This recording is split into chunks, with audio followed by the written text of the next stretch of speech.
Hello, everyone. Welcome to the July 2018 Professor Messer Security Plus Study Group.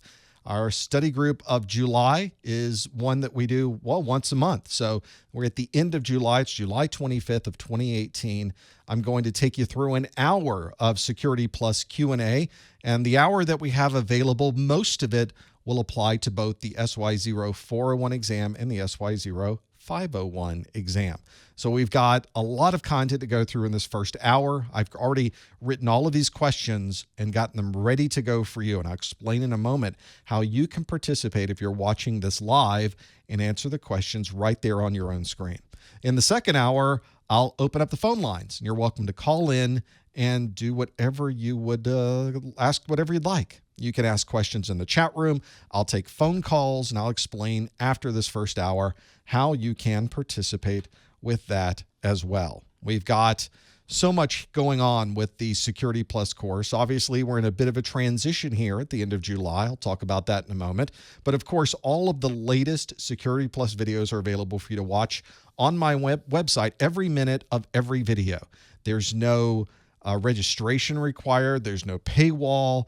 You can simply go to my site, click a button, and learn what you need to learn about the Security Plus. Some people like to have a version of the Security Plus that they can take with them when they are not online. So I do have versions available to purchase. You can find out more about those at professormesser.com/getsecplus. GETSECPLUS. It includes video, it includes audio MP3s, it includes my course notes. If you buy the physical version of the course, I send you a flash drive and the course notes books. I'll talk about that in a moment. There's plenty there to look at, or you can watch everything for free online. So either way, you're a winner. I think I'll flip a coin. There's also a lot going on online. You can follow everything we do here on Twitter, on YouTube, on Facebook. You simply type in professormesser.com/ the name of the service. professormesser.com/Twitter, professormesser.com/YouTube. And if you like our videos, please go to the YouTube site, just like everybody begs and pleads for you to do, because it really does help on this side. So one way that you immediately can contribute to what we're doing is by going to professormesser.com/YouTube and subscribing to the channel. It does go a long way. I appreciate it, and it does help what we're doing here at Messer Studios. We've got a lot of things to talk about with questions. I'm going to be adding some SY0 501 questions to this pop quiz section on the website.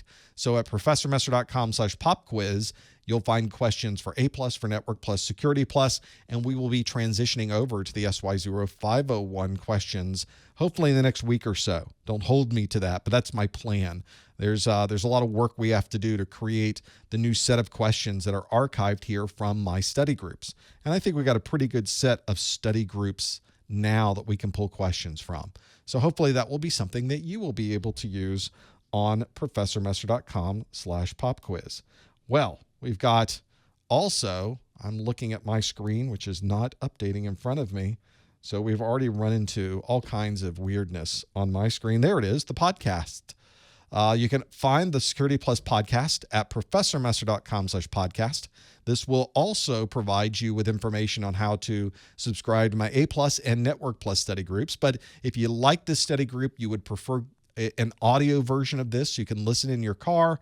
You can find all of that and subscribe with your favorite podcast program at professormesser.com/podcast. There's also a live player on that page as well, so that might help. Now let's talk about Security Plus, because we're at an interesting place right now with Security Plus. Right now, there is the SY0 401 exam that you could take and become Security Plus certified. There's the SY0 501 exam that you could take and become Security Plus certified. And up to this point, you've been able to take either one of those. You just choose which one you want, and you'll be able to take that. What's interesting, though, is you'll notice that the SY0 401 says it's retiring in July of 2018. And at the end of this month, so right now, July 2018, on the 31st, Tuesday, less than a week from right now, if you're listening to this live, the SY0 401 goes away forever. So if you've been studying for the SY0 401, I would highly recommend you get all of that studying done and get that exam booked and be able to pass that exam by Tuesday of next week. Is that the 31st, Tuesday of next week? It certainly is. So you might even want to do it before then. That way, if you fall short, you've got at least 24 hours to take your second time through and be able to do that. So that becomes pretty useful to know that that's there. Whether you take the 401 or the 501, the exam is 90 minutes long. You might get a maximum of 90 questions. It might be fewer than that. The passing scores is 750 on a range between 100 and 900. Isn't that weird? Yes, it is. It's intentionally difficult to follow. We believe every question is worth a different number of points. So we don't know exactly how many questions you have to get right. And I think that's by design. Every certification group that does these types of certifications, they do similar weirdness with the grading. It's sort of a normal thing in our industry. You will get a mix of multiple choice questions, and you will get a mix of performance-based questions on the exam. I'll talk in a moment of what performance-based questions are. Now, a lot of people are looking and knowing the 401 exam will be retired next week. But if you pass that exam, you're Security Plus certified for 3 years. It doesn't matter which exam you take, you are Security Plus certified. The version of the exam you take means nothing to the validity of a Security Plus certification. So it's important that you keep that in mind. Right now, we're at a point where you have to pick a test.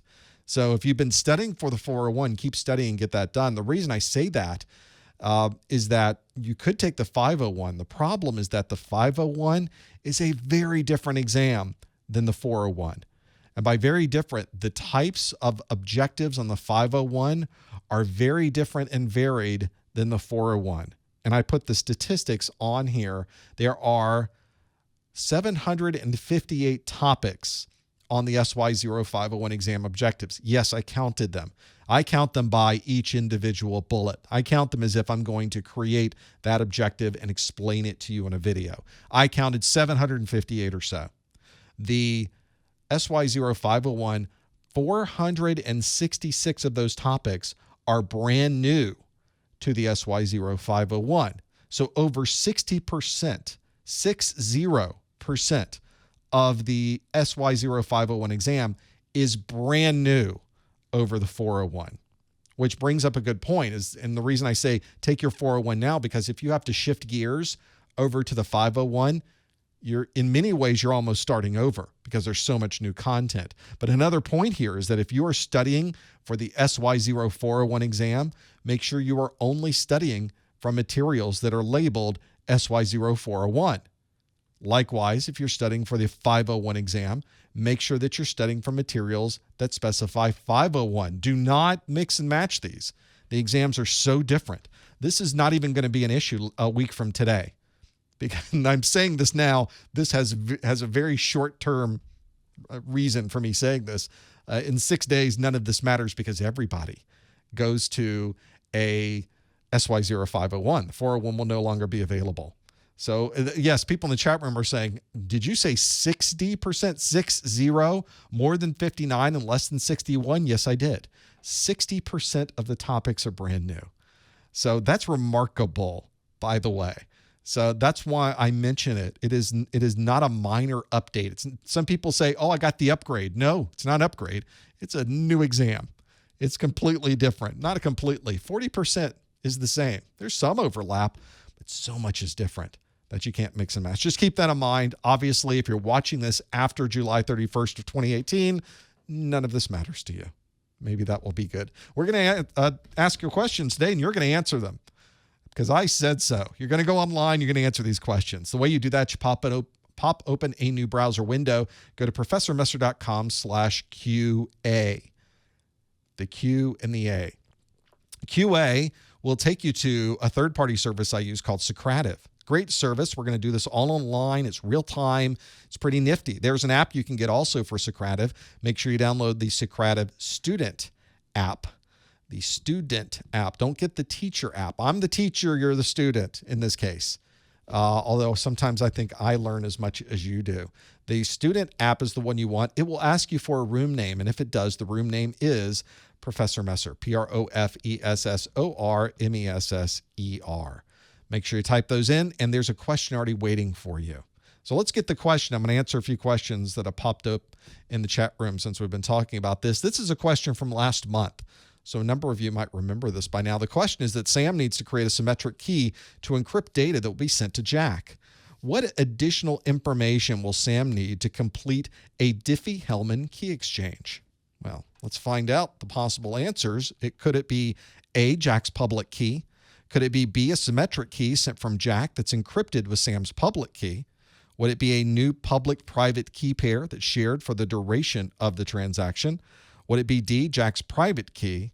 And then would it be E, a symmetric key sent from Jack that's signed with Jack's private key? And I get to see in real time what's going on. 65% of you have said A, Jack's public key. We'll have to talk in a moment about whether that's true or not. Questions in the chat room about the 401, 501. If you fail the 401, can you take your retake on a 501? I think you're referring to the retake option that you have available if you purchase that when you purchase your voucher. I don't know the answer to that. That may be a good one to run by CompTIA. They may allow you to use that as a retake for the 501, or they might not. So you might want to contact them and see what the potential is for using a retake voucher that you have already purchased.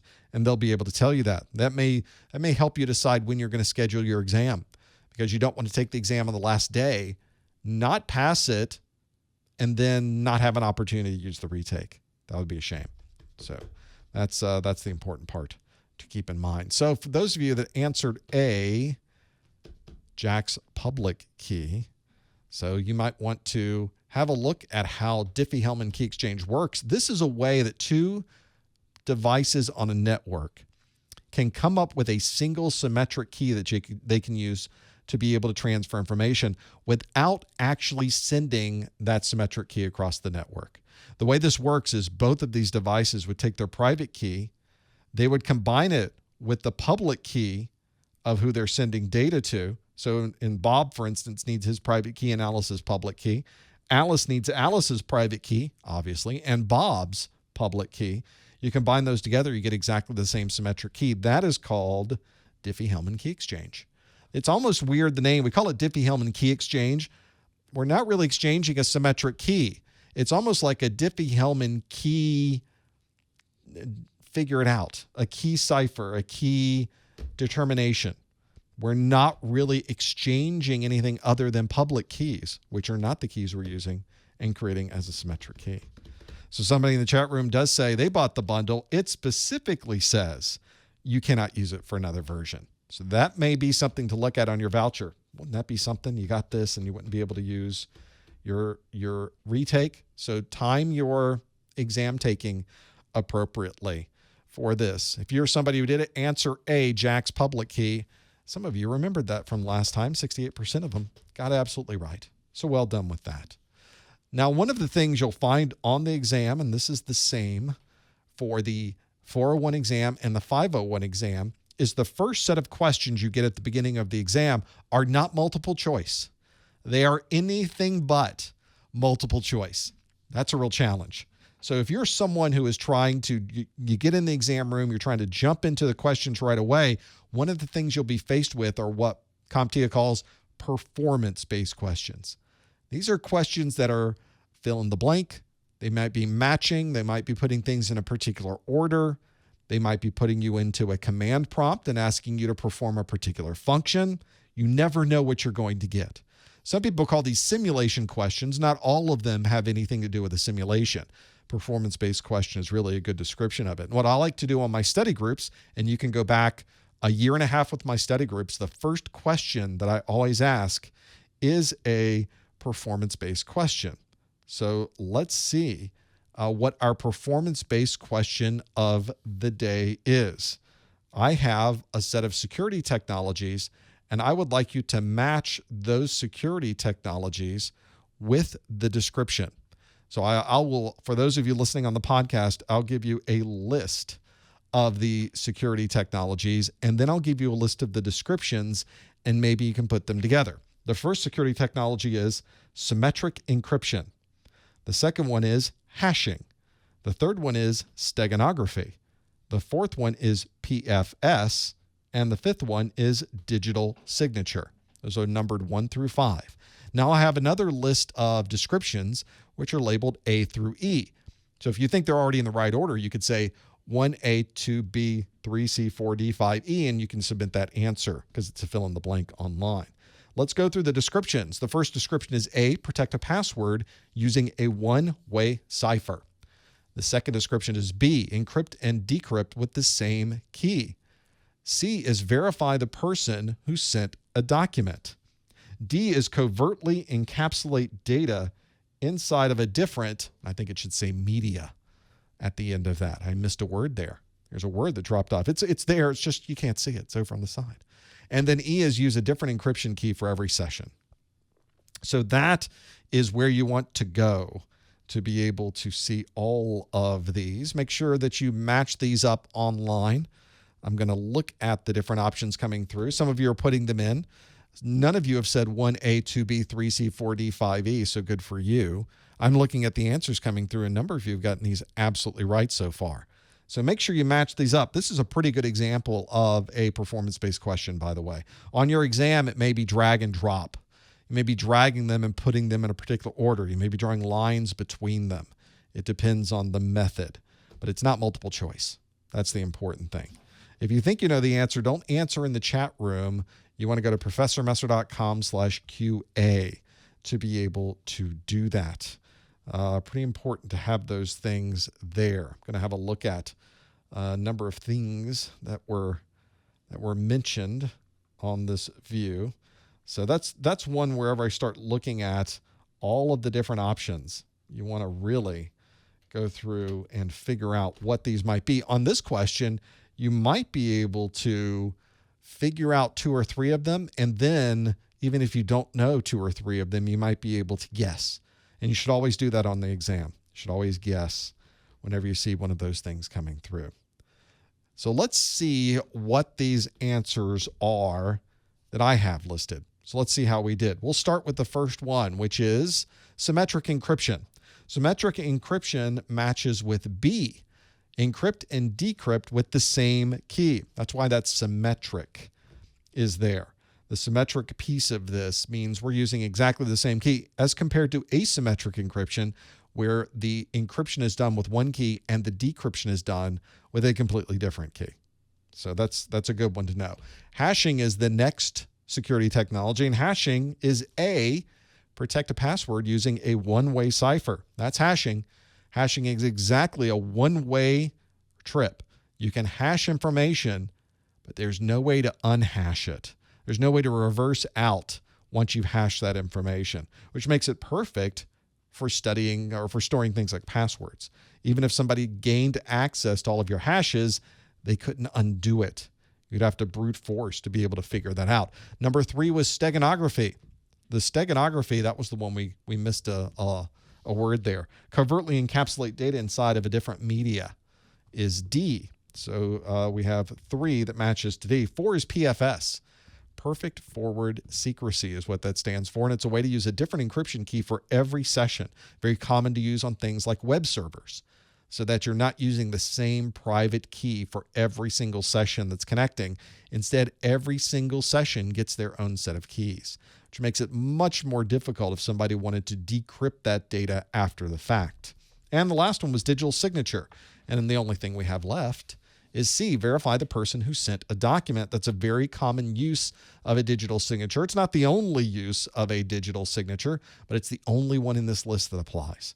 So if you answered 1B, 2A, 3D, 4E, and 5C, you got those absolutely right. So well done. This is a very important thing to consider on your exam. When you sit down and you hit start, you're going to get these performance-based questions first thing. And if you're prepared for them, you might want to go through them. My strategy is always to skip over them. And then I do all the multiple choice. And then I come back and complete the performance-based questions. I do that because I'm not a good test taker. I get nervous. There's a lot of anxiety. So I skip these hard questions. I go right to multiple choice, which are much more comfortable for me to do.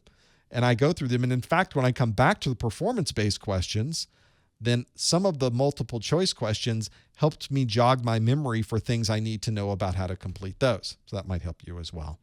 That's a pretty good one to know about. So hopefully you got some of those right as well. Let's do another question though. Now that we've finished our performance-based questions, let's jump over and do another question that is now multiple choice.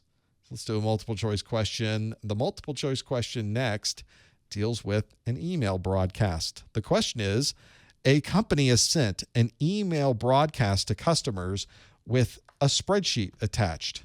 This spreadsheet mistakenly contains the addresses of all customers, but no other information.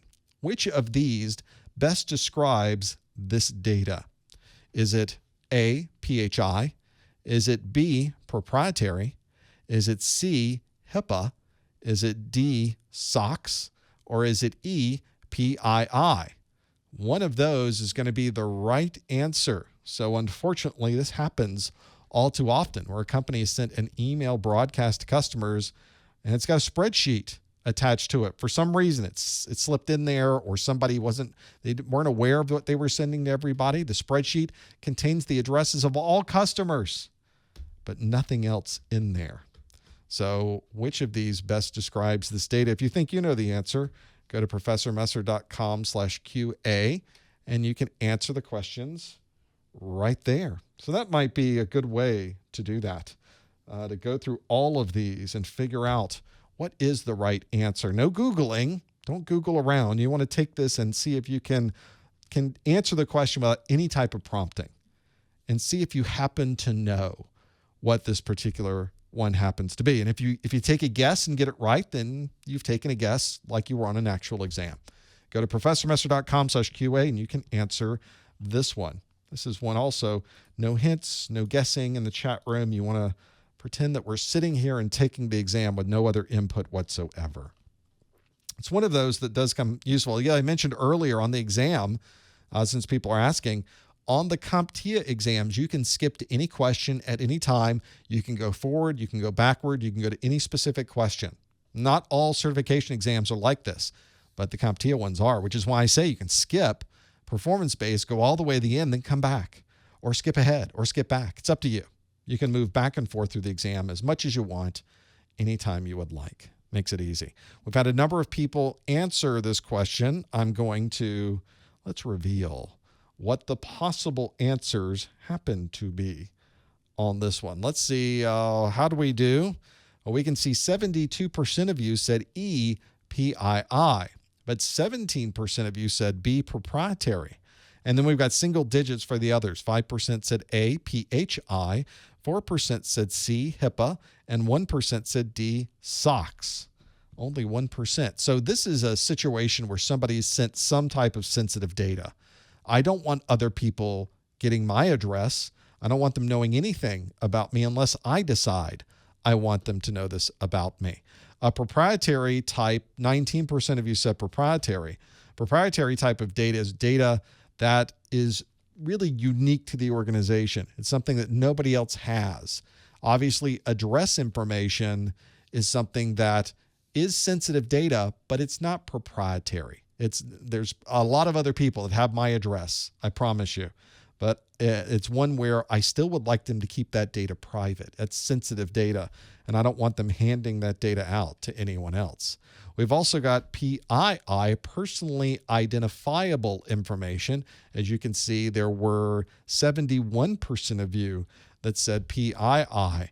This is data that you could use to identify someone. So it could be a social security number. It could be a name. It could be an address. Aha, that was exactly what was being sent in this particular scenario. So that really is the correct answer. Somebody sending address information out over the network. That is PII.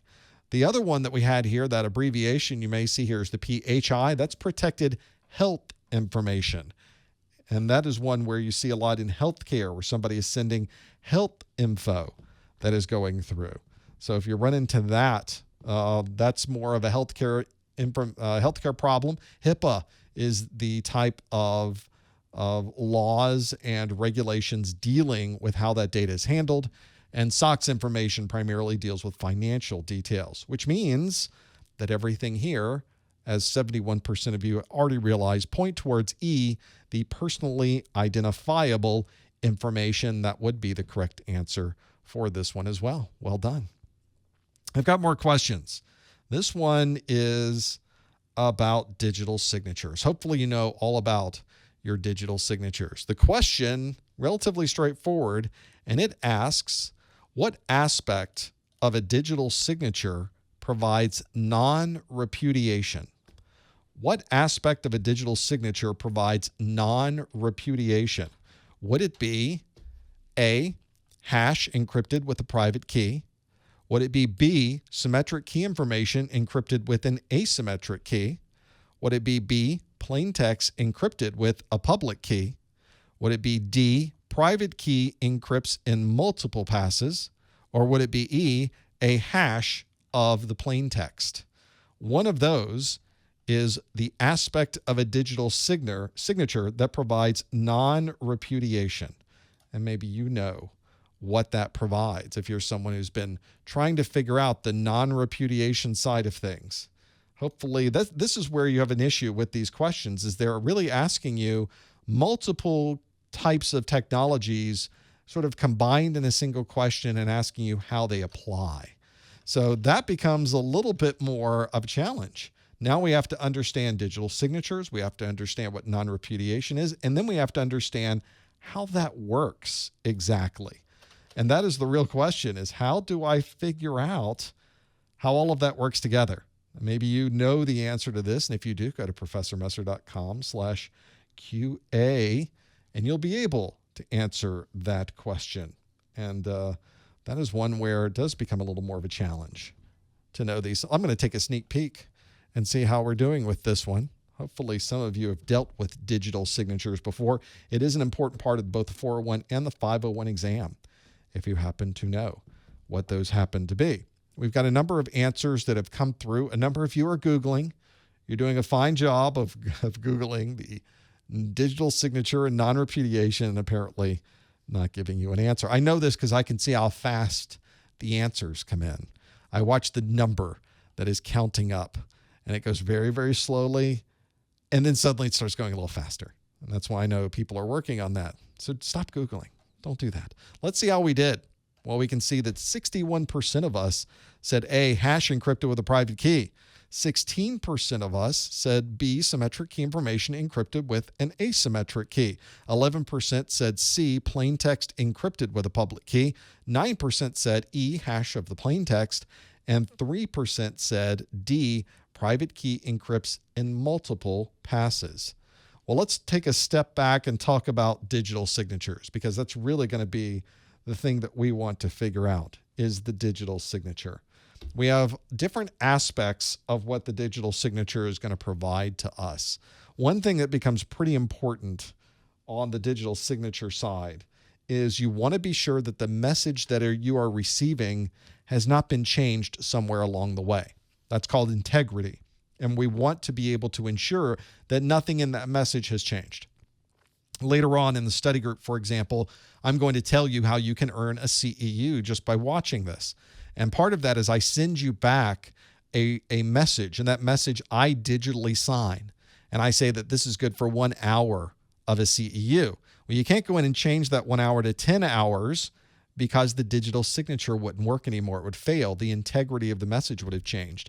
And that digital signature helps me protect that all of that data is going to be exactly the way it was when I sent it. Another important part of a digital signature is you have a way to authenticate who is sending this to you. You really do know that I sent you that CEU message because it is signed with my digital signature. So it provides authentication. That's what we call it.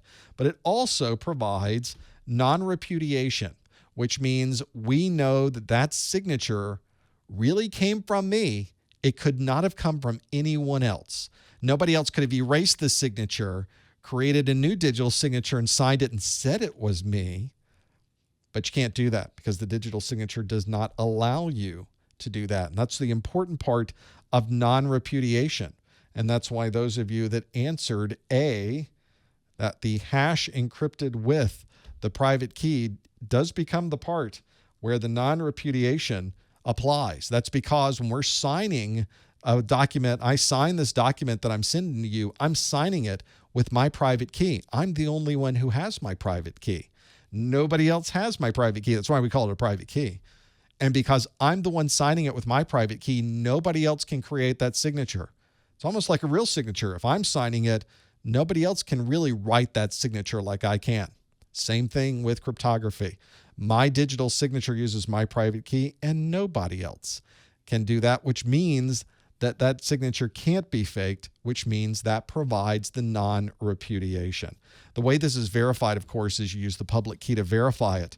So now everybody has access to my public key. When you receive the CEU message from me, you can check this message, validate it using my public key. And if it validates, then you know you received a message that was not changed and one that came from me.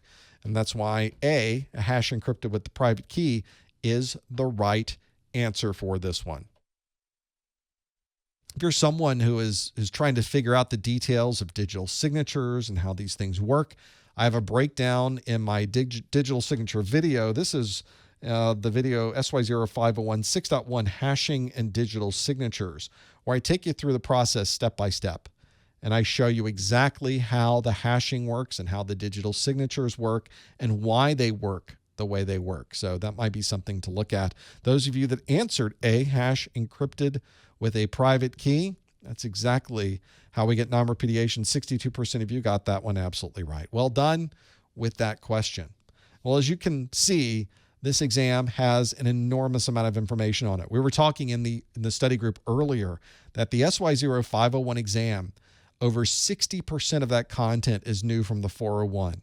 It's almost a new set of videos and new set of content that I'd create for this training course. There are amazing amounts of data within all of these videos that I've created. And there's well over 100 videos that you would have to go through and be able to write all of these details, things dealing with network design and cloud computing and risk management and cryptography and mobile security and all the tools that you would use. It's not a simple exam to be able to take. I highly recommend you go through all the videos, take as many notes as you can. But sometimes you don't have time to go through all of these videos. And of course, I have so much content in these videos dealing with the text and the graphics that I've created, the description of how some of these technologies work. So I've created my own set of course notes. Here they are. This is the digital PDF version that you can download immediately. Goes through every single video, all in every single section. This is 94 pages in length. And all of my graphics are in here. All of the text is in here. There's an example. Here's the example of DNS amplification. So the same graphics from my video are in here. I put them all into one single PDF file that you can get for $20 on my website by going to professormesser.com/securitycn. I've also got a physical version of the book you can buy. It costs a little bit more for the physical version, but it's an actual book. This is what we create from dead trees.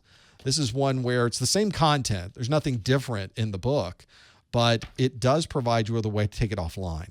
Some people prefer having a book version of this. It is a full color book. I've got some nice heavy stock.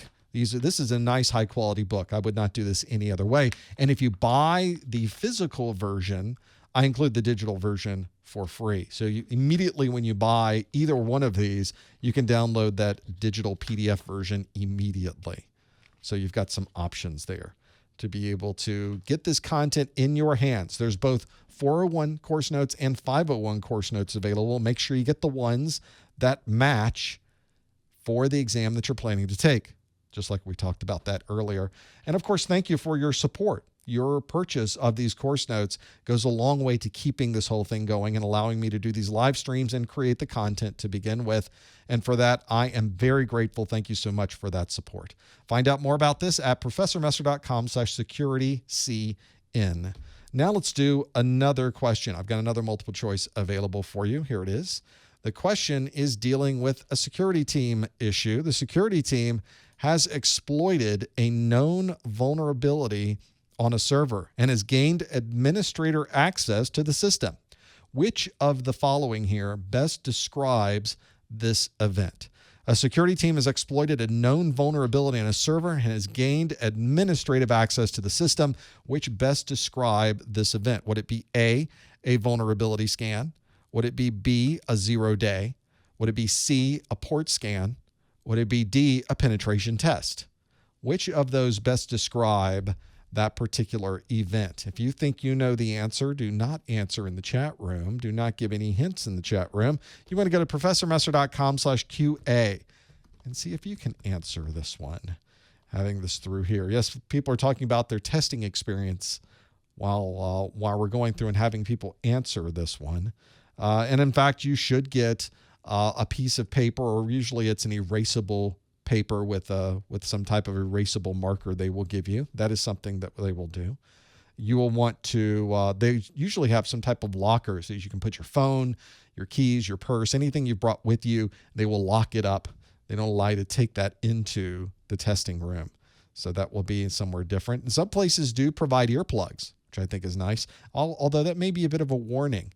If your test center gives you earplugs, is that a place you really want to take a test? I often mention that it's a good idea to go do some recon prior to scheduling your exam. And that's because I have been to some testing centers that were literally a chair in a closet that one chair would fit in with a small, tiny desk and a screen and a mouse.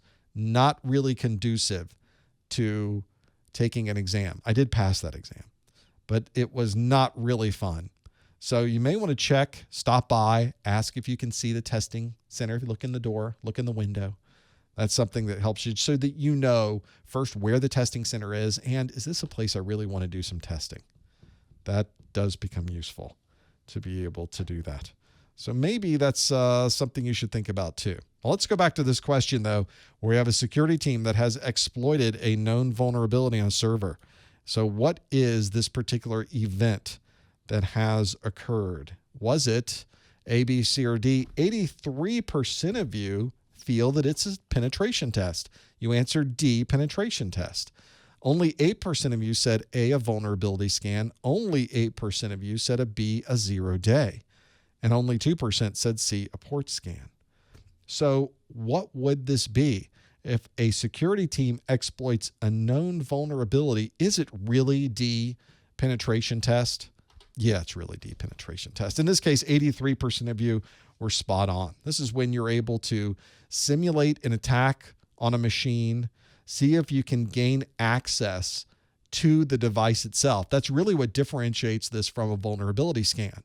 A vulnerability scan may identify that a particular device could be susceptible to a known vulnerability, but a penetration test actually tries to exploit it. That's why penetration tests are much more invasive and have the potential to bring down systems. You can very, very, very easily crash a system by going through a set of penetration tests and really hammering a system and going through a number of different attacks, because a lot of operating systems may not react the way you think they're going to. Looking at you, Windows. Really anything. I've had someone run a penetration test, bring down a Linux box that happened to be running my PBX, and I was in a call center. I was managing a call center of 1,000 seats, and somebody ran a penetration test without permission during the day and crashed the entire call center. So I'm telling you, very important that you only perform these tests under a controlled environment. Everybody should know what's going on. Everybody should be aware of when you're doing this, and it should be something that you know exactly how to control it if we ran into a problem. There's a great document that might help you if you're interested in this.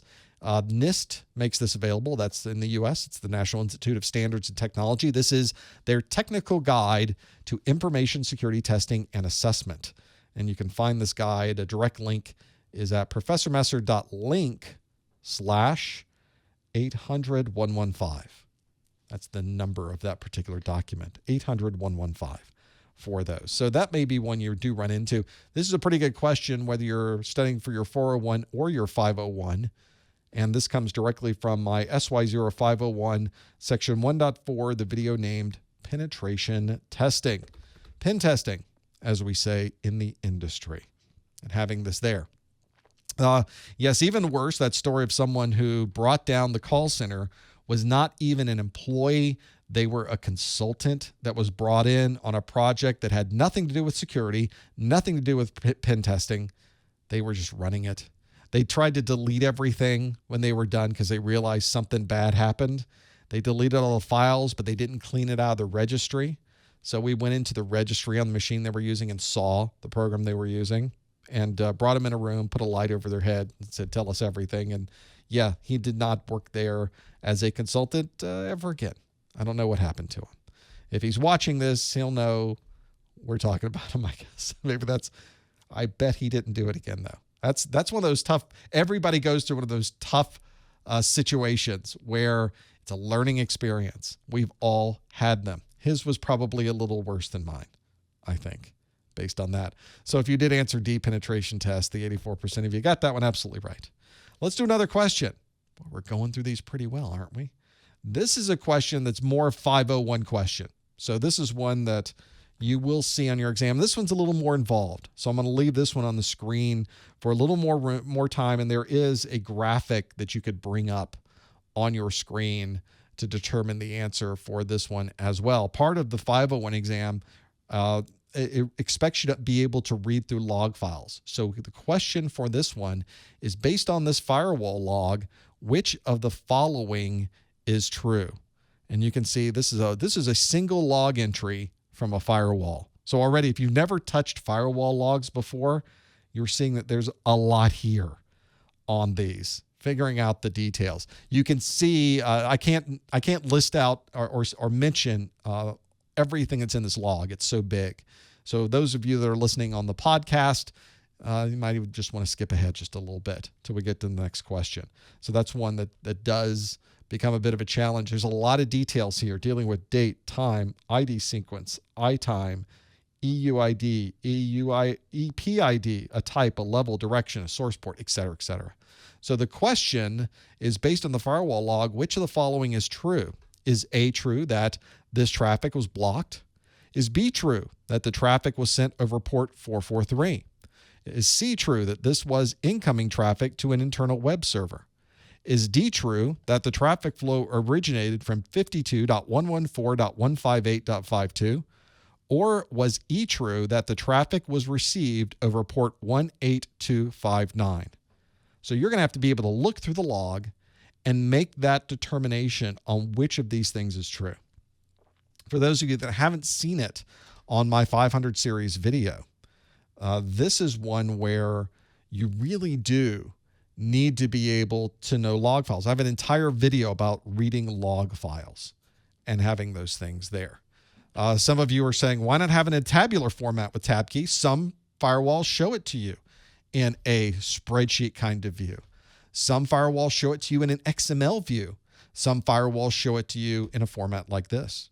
So you never know exactly what you're going to run into or how the data is going to be provided to you, but you will be expected to interpret it regardless of what format is there. So that's why you never know what you're going to have there. Plus, if I put it in a tabular view, you'd never be able to read it on the screen.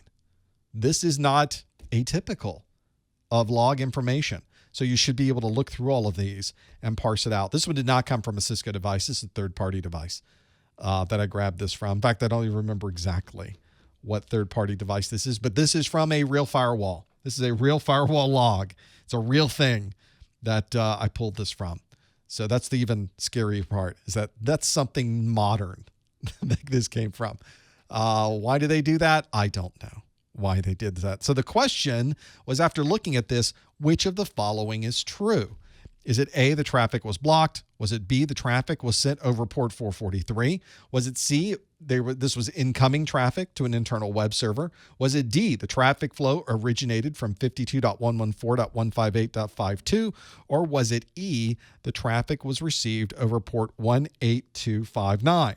So all of these things really require you to go through this list and be able to determine which one of these things is it really. And you're going to have to parse it out from here. If we look at how we did, 62% of you said the traffic was sent over port 443. 22% of you said this traffic was blocked. Maybe you wanted it to be blocked. Maybe that's what it was. 9% said the this was incoming traffic to an internal web server. Only 6% said D, that the traffic flow originated from this IP address, and only 1% said the traffic was received over port 18259.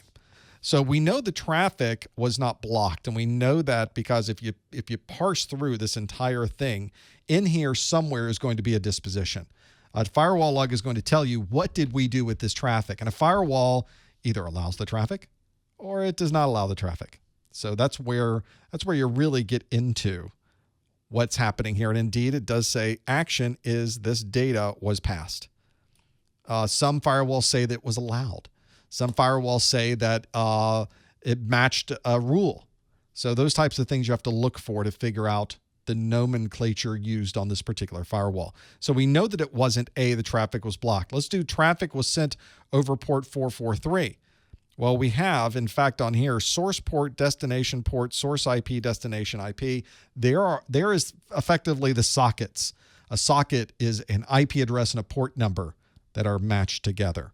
So we have source port number and source IP are going to be a socket, and then the destination IP and destination port is 443. And in fact, that destination port 443 traffic was sent over port 443. That's exactly what it is. So this one, in this case, it was sent over a destination port of 443. It was sending it to a destination of 443. So those of you that answered B, 62% of you saying the traffic was sent over port 443, that's exactly correct. That's exactly what it was doing. It's exactly where that was going. So hopefully that gives you some perspective when you start looking at these firewall logs. There are a number of firewalls that are on the internet, firewall companies on the internet that make their firewalls available as a live demo. So if you're someone who is not familiar with firewalls, you may want to just use the Google machine and look for firewall live demo. And you are able to log into the firewall using a demo login, username demo, password demo. And you effectively now have full access to this firewall. It's got fake data that's running in the background, but you can now start moving around. You can look at the logs. You can look at the statistics on the screen. You can start seeing those things. So a number of you have said, this is something new in the 501, looking through all these logs and trying to determine what's here. So if you need more practice, there are at least 4 or 5 different firewall manufacturers that make their logs available without any need to register. You don't have to sign up. You don't have to provide your email address. You simply put in this name and password they provide on the screen, and you're immediately able to log in. So that is the answer on this one. On none of my questions are multiple answer because Socrative doesn't allow you to do multiple answer. So it's only one possible answer here. It's not incoming traffic to an internal web server, especially since we know it's going outbound to an external IP address. Our internal IP is a 10 dot address, and we're going out to some public IP address on the internet. So we know it's not an internal server. The traffic flow originated from 52.114.158.52. In fact, the destination was that IP address. That was not the origination of the traffic, and the traffic was received over port 18259. No, the destination port was 443. 18259 is this weird EUID. So it was a specialized number that was used to track this particular record. The only possible answer here would be B, traffic was sent over port 443. That's what that one came from. Let's do another question. Since we had that weirdness, the glitch with YouTube that's probably still going on, and who knows if we're going to run into another problem. But let's say, let's do another question. So here's a question.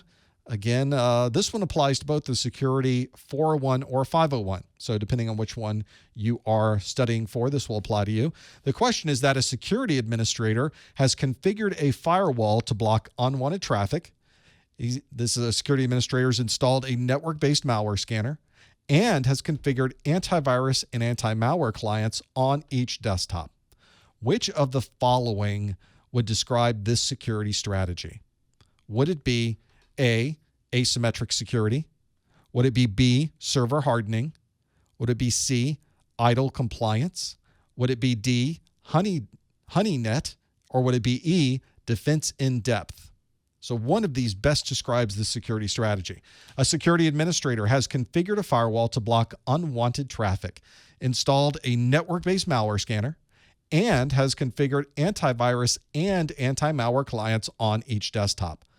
Which of these would describe the security strategy? Would it be asymmetric security, server hardening, idle compliance, honeynet, or defense in depth? If you think you know the answer, go to professormesser.com/QA, and you'll be able to answer this one.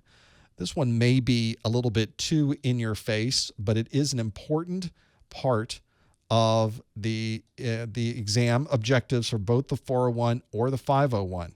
So you absolutely need to know what this security strategy is really describing. I think it's an incredibly important part of this to be able to know those things. So hopefully that's one you've run into as well. Whenever I start looking at what the different options are for these questions, you do want to go through these and look at every single one of those possible answers. You never quite know what you may run into. And you don't want to be in a situation either that you've answered the question thinking you know what it is, but in fact it may have been something else as well. So consider that too, that you're running into issues associated with that. That might be a challenge too when you're working through all of those. Hopefully this is one where you are familiar with this, and I think most of you are familiar with this one as well. Let me fix a few things here. That will take care of this. This is an issue. In fact, I think I can probably figure out exactly what these are associated with. Let's have a look at ourselves. How did we do on this one? Those of you that are still around, 87% of you answered E, defense in depth. But is that really the right answer for this particular question? All of the others were single digits. You can tell by all of the things that were there. Well, defense in depth is the answer. Defense in depth is the security strategy where you're not using any single technology. You are layering the technologies together. So, of course, you're going to have a firewall, but you might also have a separate IPS. You might have a separate set of security tools on everybody's workstation. You might include VPN access. You might have multi-factor authentication. So all of these things work together. And when we apply these things together, we layer these things together, it's called defense in depth. And it is exactly what you want to focus on. If you're in security, you need some type of defense in depth. You never want to rely on any one thing. Now, of course, is everybody going to have every single one of these possible options? In fact, there's many more than what I put on the screen. Nobody has everything. There's always a point where you run out of money and you're not able to purchase more. You try to put in as many things as possible, but you try to layer up as many things as you can, given your budget and given your security requirements. So it doesn't really matter how many layers you have. You're always striving to implement defense in depth, even if it's a very small set of layers or whether it's a very extensive set of layers. I worked with some companies that would have two different firewalls on their internet connection, and both of those firewalls were from different companies. That's how deep they went with defense in depth. And we tried to explain to them that I don't know that they were really gaining anything by having those in place. It didn't matter. They needed more layers. I wasn't quite sure exactly if that was the best place they should have been spending their money, but that was where they did focus their efforts. So if you stuck with us so far and you wanted to get a continuing education credit out of this amazing live stream that we have had today, then you will want to go to the top or the bottom of the Professor Messer website. There's a Contact Us link. Click on that, put in your name and your email address. Please mention that this is the July Security Plus, July 2018 Security Plus study group. And somewhere in that message, because I read through all of them, somewhere in that message, put the words defense in depth. And that way I know that you must have even stuck through all of this. Now on the replay, you'll miss all the fun in between.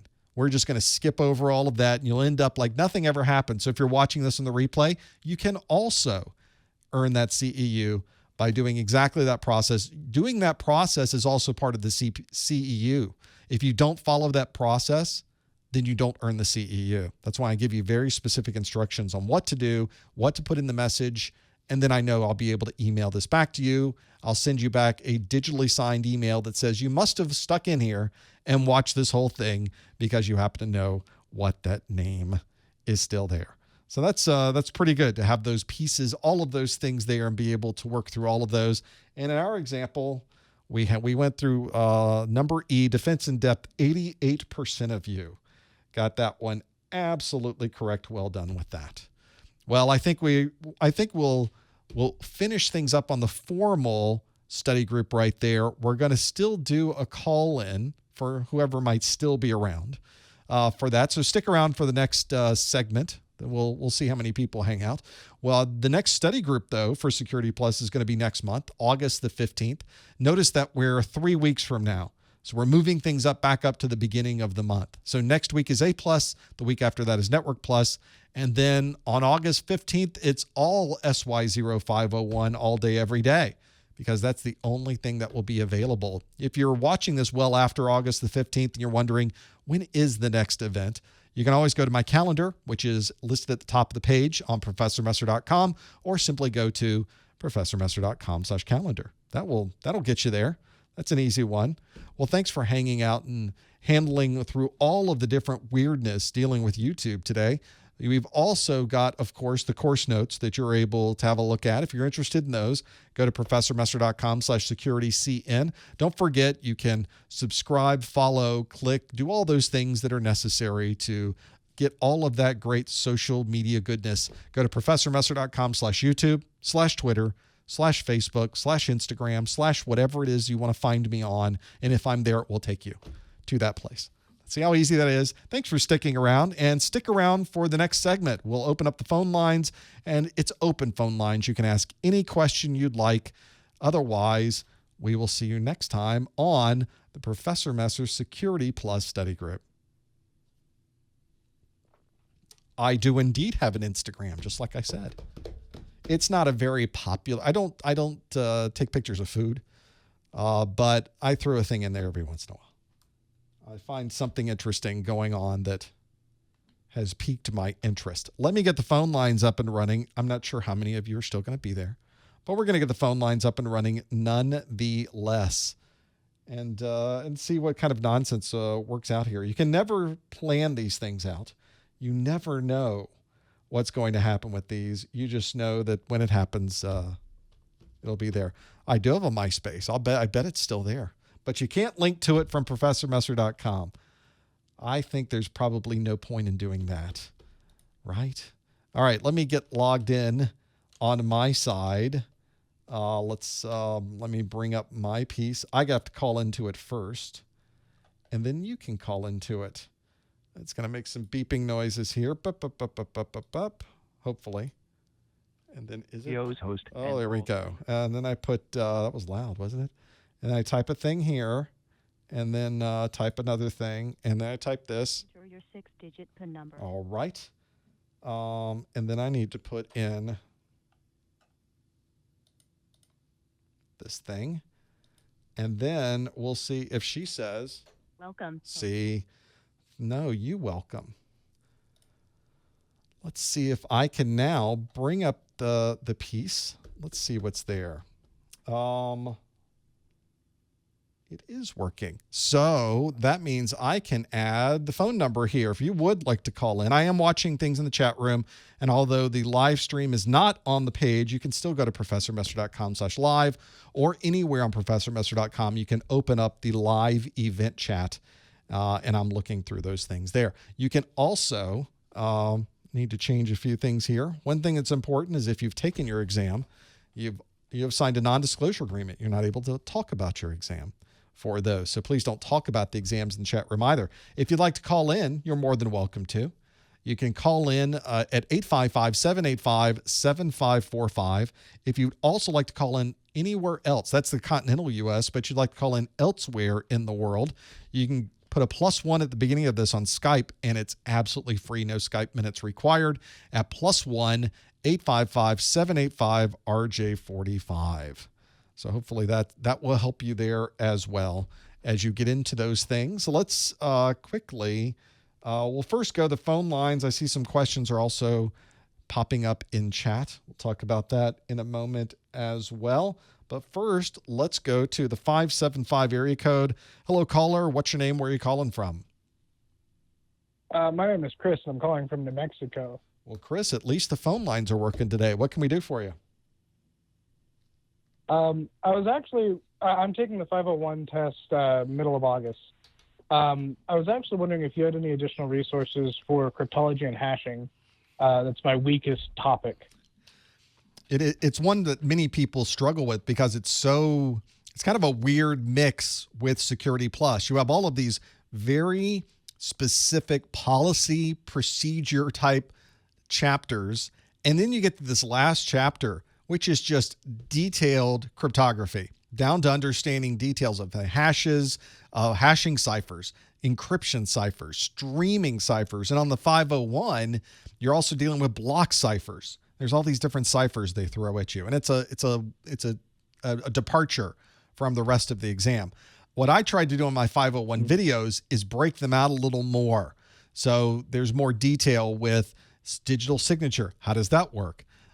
You saw some of it earlier on in the study group where the Diffie-Hellman key exchange. How does that work? And so there's graphics that kind of take you along.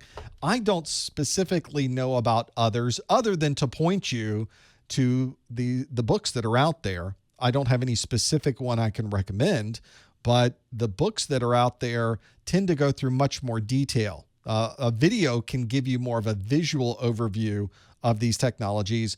A book can go into a lot more detail with all of them. That's why I tell people, yes, absolutely watch videos, do some Q&A, get some hands-on, but of course, get some good books because those are going to be able to teach you in a different way and in some ways can go into more detail, especially about these very detailed topics around cryptography. And you're right, there's a plenty on the 501 to go through. I just don't have any specifics that I could point you to.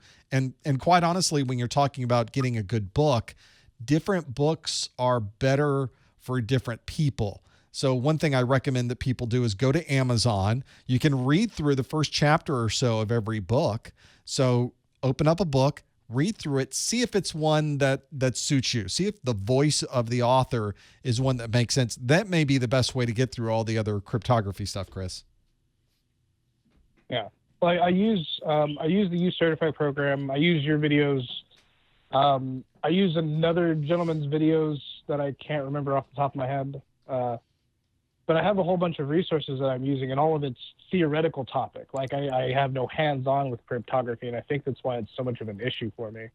One of the things I recommend people do is if you want to get more familiar with asymmetric encryption is create your own, download PGP or GPG. Use that on your device. GPG is the one that's free and available on multiple different operating systems, so almost anybody can use that. Create your own key pair, and then send me an email that's encrypted with my public key, because my public key is out on the public key servers with my email address, which is james@professormesser.com. So you should be able to find my public key, send me a message that's encrypted, and see if I'm able to read my own mail. And then I'll send you a message back. If you've put your key out on the public key server, then I will also encrypt it with your public key and send it to you. And that's one way we can get more familiar with asymmetric encryption. That's one good way to do it. That's only one piece of it, I realize. There are a number of good labs out there. I've used the live labs from GTS Learning. On my website, if you go to the Security Plus pull-down menu, there's a Security Plus study resources link. And that has a link to those live labs. That may be something to consider as well, where you've got an entire virtual environment. There are labs that are already predefined, and they step you through the process of using these technologies. Okay, cool. I actually didn't know that you had the resources like that on your webpage, so I'm going to go to that right now. Very good, sir. Well, Best thank of you luck. very much, sir. Thanks for calling. And thanks for hanging in there. That's the real challenge today. Is trying to get all of these things to work. It's one of those things that's amazing it works at all, really. So when it has a problem, what were you expecting? Of course it had a problem. How could it not have a problem working with that? Back to the phones. Let's go to 360 area code. Hello, caller. What's your name? Where are you calling from? Caller. Are you there? Hi, caller. I hear you. Hello. Hello. What's your name? Where are you calling from? Hi, I'm Jane, and I'm from Washington. Welcome. Thanks for calling. What can we do for you today, Jane? Well, I have a question about captive portals. Okay. I'm just hearing my voice Yes, you'll have echo to. back to me. And Yeah, you'll have to distracting. pause your live stream there because that's what it comes through. Because I don't send you your voice back on the phone line. That helps a little bit anyway. Okay, so I just wanted to know about how you would secure a captive portal. Okay. Is there a particular circumstance or example that you might want to go through with a captive portal, or just maybe generically? Generic. Okay. This is one where you most often see this integrated in a wireless network. You go to a coffee house, you're in a hospital, you go to a trade show, and they have a wireless network that you could get onto. You connect to that wireless network, but before you're able to do anything, your browser pops open a window, or whenever you try to visit the first site, it doesn't take you to the first site you typed in. It doesn't take you to Google. It doesn't take you to ProfessorMesser.com. It redirects you to a page that shows you something on the screen and requires you to authenticate with the username and password. Maybe it makes you read a particular document that says, here's the terms of use for being on this wireless network.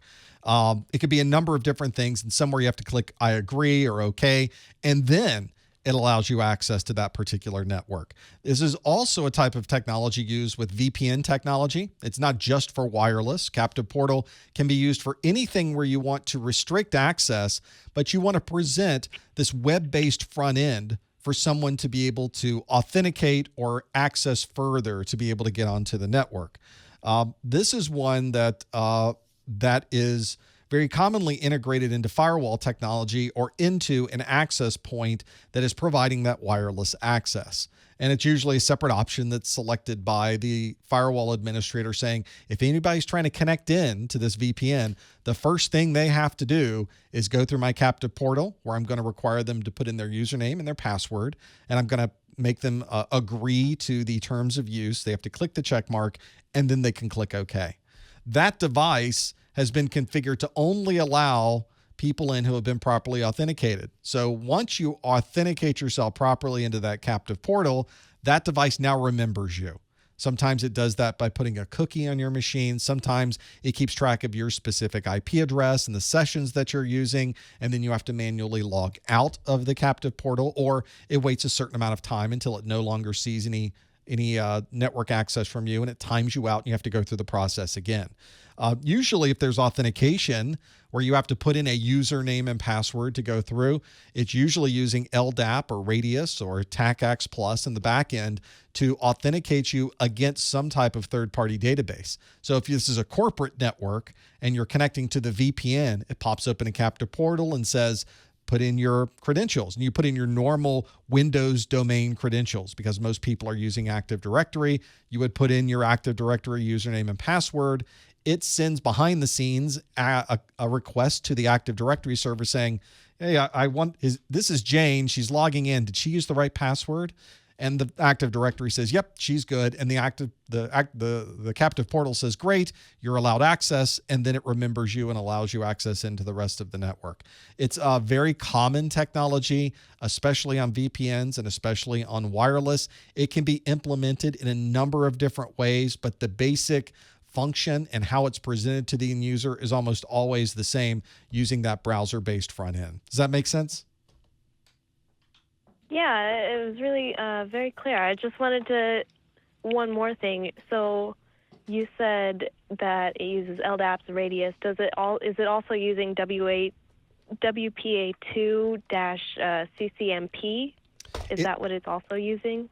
That would be a technology that is encrypting you over a wireless network. So if you are on a wireless network and you're trying to communicate to a captive portal or any other device that happens to be on that wireless network, that could be one of the encryption technologies that's used to get you to the captive portal. At that point, the captive portal is probably going to be using HTTPS in a browser. So you're sort of encrypting twice. You're encrypting over the wireless, and then you're encrypting the web traffic inside of that. And that finally is now allowing you access into that wireless network. Whenever you see anything dealing with WPA2, that is strictly a wireless encryption technology that has no impact on a captive portal or file sharing or website access. That is really talking about encrypting data over the wireless link only. All right, great. Thank you so much. That was it. Thanks, Jane. Appreciate you calling. And thanks for sticking in there. Thanks for being there. That's one where, and again, it kind of goes back to the question that was asked earlier by Chris, that there's all these encryption technologies. How am I supposed to keep this stuff straight? And a good example is maybe even working through all of these technologies one at a time and trying to implement them in some way. It's kind of hard to do that with all of them because some of them, like RipeMD, there's a hashing technology used for emails. Not every email client is going to support that. SMIME, that's a technology that not every email client is going to support SMIME. You may be using Microsoft Exchange. The SMIME supports in there. You might want to tell your Exchange administrator you want an SMIME certificate so that you can send encrypted emails using Microsoft Exchange. That's a good example of how you can start to use those and become more familiar with them. That might be something to think about as well. Back to the phones, the 919 area code. Hi, caller. What's your name? Where are you calling from? I heard the beep when I picked up, so you must be there. Are you there, caller? Hey, Professor Messer, how are you doing? Hi, thanks for calling. What's your name? Where are you calling from? My name is Victor. I'm calling from Raleigh, North Carolina. Welcome. I just had one quick question. Sure. Also, I'm very thankful for you providing all this material and helping us out. That's really appreciated. You're very welcome. My question to you is: I know that you've got the A+, the Network Plus, and the Security Plus. Are there any plans for you to move on and maybe do another cert within that field of either the CySA Plus or the PentTest Plus? There's a big list. I always have plans. I have certainly more projects on my list than I could ever get to. So I have plans to do a lot of different things. But specifically, you were talking about CySA Plus. You're talking about PentTest Plus. These are what CompTIA considers higher level certifications above and beyond Security Plus. So they really look at it: CASP, CySA Plus, and PentTest Plus, 3 other security certifications that they're now planning to have above and beyond Security Plus. My challenge, of course, is that being able to have to make a course like this takes time. And once it's created, are there going to be people available to watch it? At the moment, CySA Plus has not really taken off to a level that interests me personally and encourages me to create a course.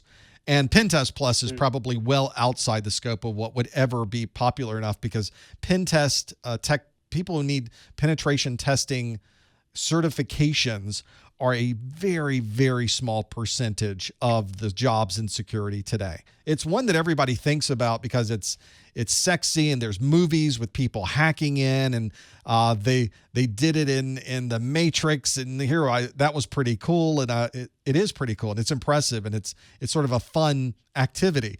The problem is that there's a very small percentage of security jobs out there that have anything to do with penetration testing at all. So most people in security are going to be that IT security team that's managing and setting up firewalls, intrusion prevention, content filtering, IPsec tunnels, client-side VPN, multi-factor authentication, being able to log to a SIM. Just those things alone would keep a security team busy 24/7. And there's another whole bunch of things on top of that, dealing with policy setting, dealing with security testing, dealing with all of the normal day-to-day associated with IT. So that's an enormous group of things. That's why you probably won't see me creating PentTest unless something dramatically changes in the industry and suddenly everybody needs penetration testing knowledge, which would be remarkably unlikely. to have happen. So probably not see that from me. I'm trying to find things that would be a little more global, would be a little more for people to access. And there's a number of projects going on now where I'm finishing up newer versions of A+, Network Plus, Security Plus, and then there will be other products that are created from there. So not just video series, but for instance, on my A+, I've got Q&A books, and I've got the course notes. So there's other things maybe I could create for Security Plus and Network Plus, but I would love to create training materials, study materials that go outside the scope of even CompTIA. I think it'd be great to do. I do have a Cisco study course notes, so there is some Cisco I have. I'd love to do more Cisco. I'd love to do more Microsoft. I'd love to do more VMware. It's just really a matter of how much time there happens to be in the day and how much I can cram into those 24-hour periods. And we'll have to see. These things usually takes 2 to 3 months to create a single product, and that's me working all day every day during the week to create that thing. So whenever I plan to do that, it really does need to be the right thing. So all I can say is really keep watching. I'm sure in 2019 that there will be new products coming out. I don't know what exactly they're going to be quite yet. Okay. Well, I appreciate your answer, and thank you again for providing all this material. I appreciate it. Thanks, Victor. Yeah, I don't know. Chat room, they said, do you have solid Cisco plans? I have solid plans for everything. Will I have time to do it? No. I do have Cisco course notes today for the ICND 1. I'd love to create course notes for the ICND 2. I'd love to create a video course for the ICND 1 and the ICND 2. I'd love to create content for Palo Alto Networks, for VMware, for all those things. But it becomes a matter of how much time is available to do that and what is really the interest level associated with that, which is why you probably won't see PentTest Plus from me. Unless something goes dramatically different. Somebody shows up with a wheelbarrow full of money on my front door and says, how about PentTest Plus? Of course I would do PentTest Plus. What was I thinking? That's probably unlikely that it works out that way. So hopefully that's one of those things too. Back to the phones. Let's go South Florida, the 954 area code. Hi, caller. What's your name? Where are you calling from? How you doing, Professor Messer? My name is Kevin. I'm calling from the city of Pembroke Pines. Kevin, I used to live in Pembroke Pines out in Silver Lakes. Welcome, sir. What can we do for you? Yeah, I have a question about RIP. I just want to know what's the primary purpose of the hold down timer. One of the. I get how it works, but this whenever you start getting into protocols, it sounds like you're studying for something like a Cisco ICND 1 or 2 along those lines. Would that be right, Kevin? Well, I may be interested. I just want to know my own knowledge base, how did that work? Cause I may go that route. Sure, and I think I just kind of a little confused about that. I think RIP is also a good one to use whenever you're trying to understand dynamic routing, because RIP is relatively straightforward. It doesn't deal with a lot of different algorithms. You don't have to deal with a lot of different metric values. It's simply how many hops away is that router, and is that router there?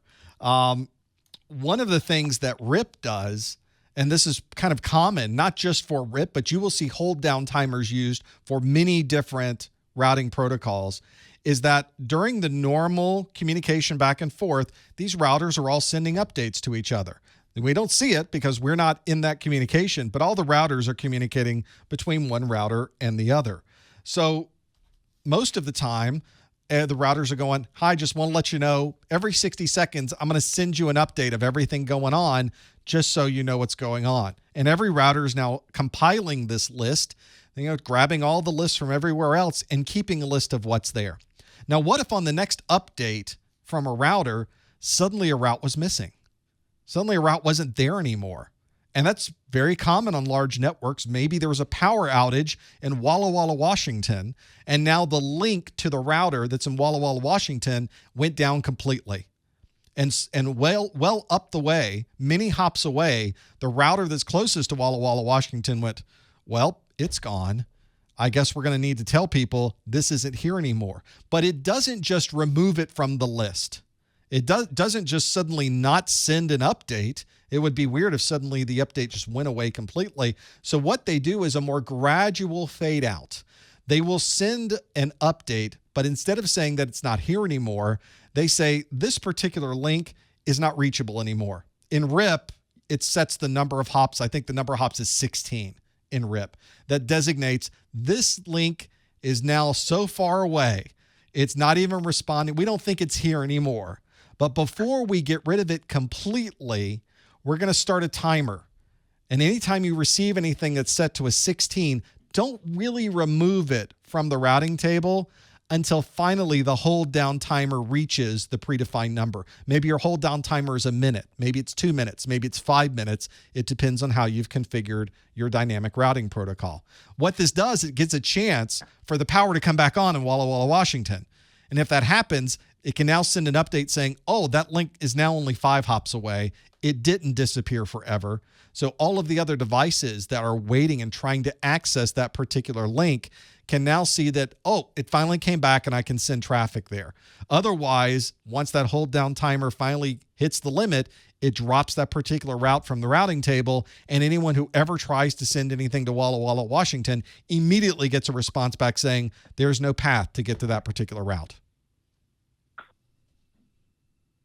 Oh, okay. So it basically give time for the offline router to come online.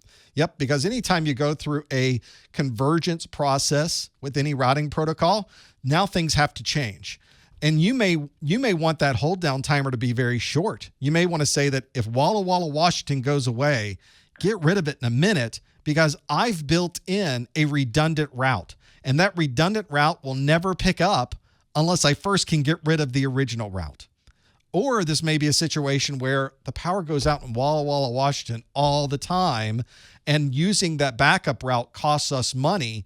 So let's try to leave it up for 3 minutes. And if finally after 3 minutes it just doesn't come back, then we'll have it drop out completely and we'll start using the redundant route. Now, some of you that are listening are thinking 3 minutes waiting for a link to come up. That is a long time. 1 minute is a long time. And you're absolutely right. And that's one of the reasons we really don't use RIP. RIP doesn't do anything quickly.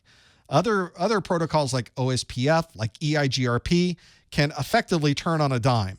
When something goes down, you can immediately start using another link. But RIP is one that it's an old protocol. It's been around a long time. We never designed it for this immediate type of today's networks. It's one where there was always just one connection. So that's why you may look at RIP and go, that is a very inefficient way to handle routes. And you'd be right. It is inefficient, but it's a good example of how that hold down timer can be used. Yeah, I know it's kind of like a legacy protocol, but for route redistribution, you have to kind of know how that stuff works. So that's why I was asking that question. You do. And if you get into more Cisco type, this is well outside the scope of Network Plus or Security Plus. But if you do get into Cisco type level of certification, Cisco, Juniper, any of those other routing companies, they're going to want you to know, how do these protocols react when something goes wrong, when something changes, when the convergence process begins? What can you expect to have happen on that network? And every routing protocol works a little bit differently. There's still hold down timers. There's still how they handle redundant connections. It differs depending on the type of routing protocol you run into. Yeah. And another thing I want to ask you real quickly is dealing with BPDU. What's the difference between BPDU filtering and BPDU guard? This is one you will see this in the Cisco does talk about this, and I believe Security Plus is also talking more about BPDU filtering and BPDU guard as well. The challenge with BPDUs, and the only time you're really going to see bridge protocol data units, is when you're dealing with spanning tree. And for those of you that have been through Network Plus, spanning tree. Yep. Whenever those of you that have already been through Network Plus, you're very familiar with what spanning tree does. It's used on switches to prevent any type of loop from occurring on that switch. But there may be particular links where you don't want BPDUs to go down to anywhere else on those links. And you can employ BPDU filtering to prevent any type of additional BPDUs because they are sent as multicasts out on the network. The BPDU protection, whenever you see BPDU guard, it's one where you are employing that on end user switch connections. BPDUs are only sent from switch to switch. End users never send and never receive BPDUs. So if you plug in your laptop, it's not sending and receiving BPDUs. It's not talking BPDU. A bridge protocol data unit is only used by bridges. And in our world, we call bridges switches. So switches are the only things that send and receive BPDUs. One of the problems, though, with spanning tree is if you turn on a device and you connect it to the network, there's a whole convergence process that has to take place. So you may have seen this before on a network that's got the old traditional spanning tree enabled on it. You plug in your laptop, you turn it on, and you don't get a connection to the network for 20 seconds, which in our world is a very long time. What BPDU guard does is you can tell the switch, this particular switch connection is only ever used by end stations. You will never see a switch on this particular connection. So when they turn on their laptop, just give them access to the network. Don't go through all that spanning tree convergence stuff where you're listening and registering their MAC address. And don't worry about all of that. Just let them onto the network. But if you ever see a BPDU coming from that device, shut down that port because that's not ever supposed to happen. That's what BPDU guard does. Yeah, it put it in error disable. Yeah, if you're talking that is a Cisco term where the switch will go, that particular port on the switch goes into a particular mode. And in the Cisco world, that's called error disable. It had an error and the default was to disable the interface.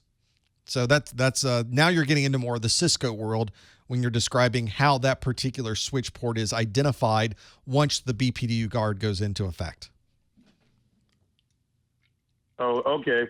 Oh, yeah. Okay. So thank you for your expertise. I really need to know that. Best of luck, Kevin. I think you're ready for that Cisco exam. Yeah. All right. Thank you. Take care. Those are good exams too. If you're anybody who's interested in getting into security, one of the things I've always said is you need to have a good foundation in networking. No, you need to have a really good foundation in networking if you want to get in IT security, because most of what you're doing deals with the network. If you're plugging in redundant firewalls into your network, you're going to have to integrate them into your switched and routing environment. So you're going to need to know a lot about switching and routing. If you're configuring VPNs, you need to know a lot about routing and routing protocols. If you're getting client-side VPNs and configuring, integrating with Active Directory, there's a whole Active Directory Microsoft set of knowledge that's important to know. So you do run into these challenges in being able to do this. So make sure that if you're someone who's looking down the line at getting into security, get that networking foundation. And I think those Cisco videos are a good way to do it, to have those there. Question in the chat room.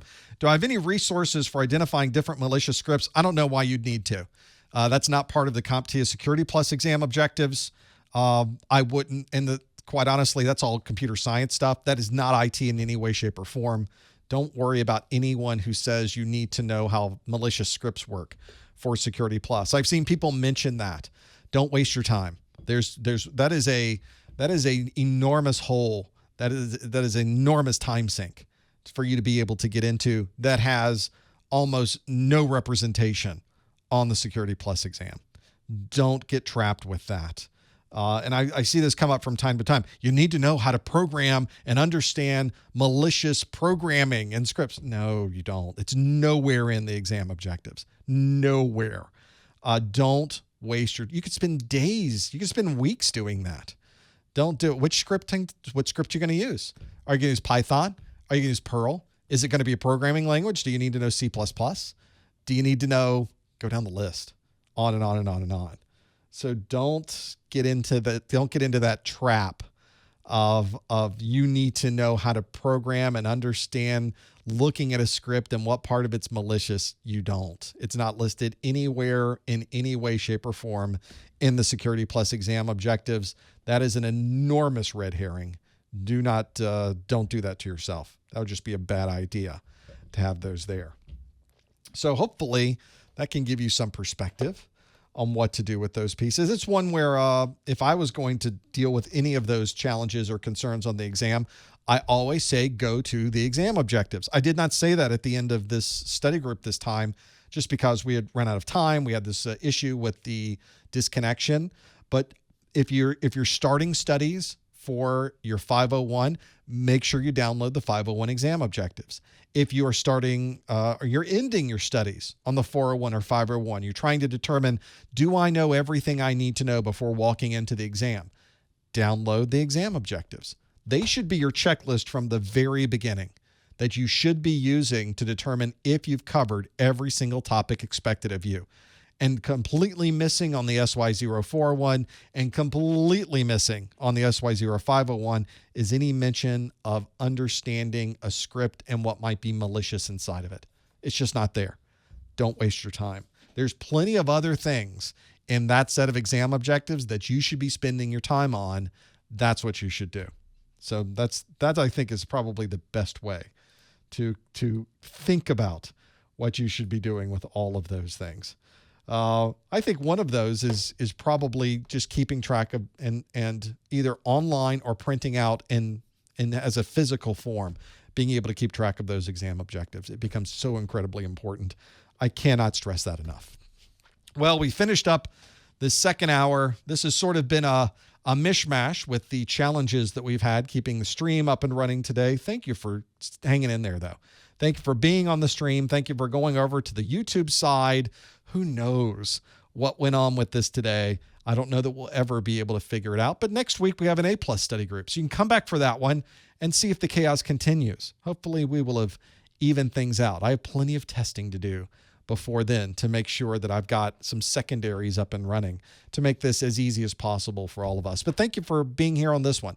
Thanks for hanging in there. Thank you for your calls. Thank you for the questions in the chat room. And thank you for your ongoing support. We could not do this without you. It really does go a long way. We will see you next week. Come back for the A+ study group on Wednesday. Until then, thanks for joining us. We'll see you next time on the Security Plus study group.